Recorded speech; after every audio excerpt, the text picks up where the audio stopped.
Ambassador, I will say frankly, I'm one of the people who thinks you should be expelled from this country, and I believe that it's to do with the policies of your state.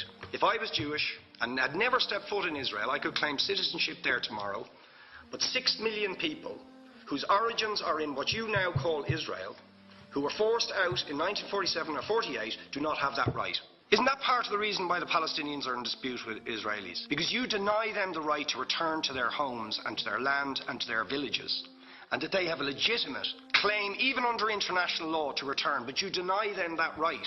Why do you deny them that right? And why do you give that right to other people who have no connection whatsoever with the land, whether you call it Israel or whether you call it Palestine? Why do you continue to seize land if you're serious about Oslo and the two-state solution, which under that agreement is land designated to be Palestinian land? 500,000 people, most of which has taken place since Oslo. You allow that to happen. Why do you allow it to happen if you're serious about giving this land to the Palestinians? It's absolutely extraordinary. Are you not just taking us, Ambassador, for idiots? That you can say with a straight face, we're serious about peace, but while we're serious about peace, we're going to seize Palestinian land. And you expect the Palestinians to just sit back and do nothing about that. Now, you know what the Palestinian people have been asking for. Far less even than some people would ask for. Because I believe the whole apartheid system should be dismantled. But what they've asked for is to lift the siege of Gaza. Just to lift the siege of Gaza. Let them have an airport. Let them have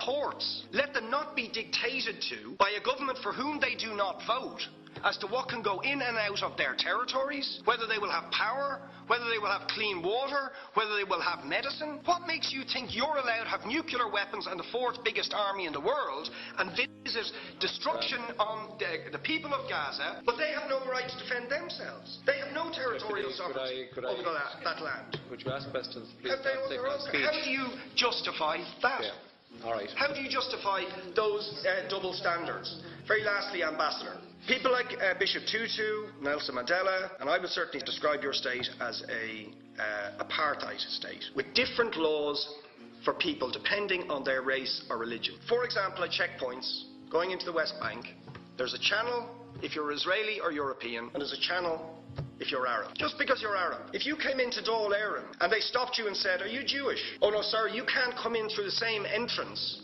as Irish people or European people because you're Jewish, you would call that racism and apartheid. You practice that with your checkpoints and your military barriers and your apartheid wall. How can you justify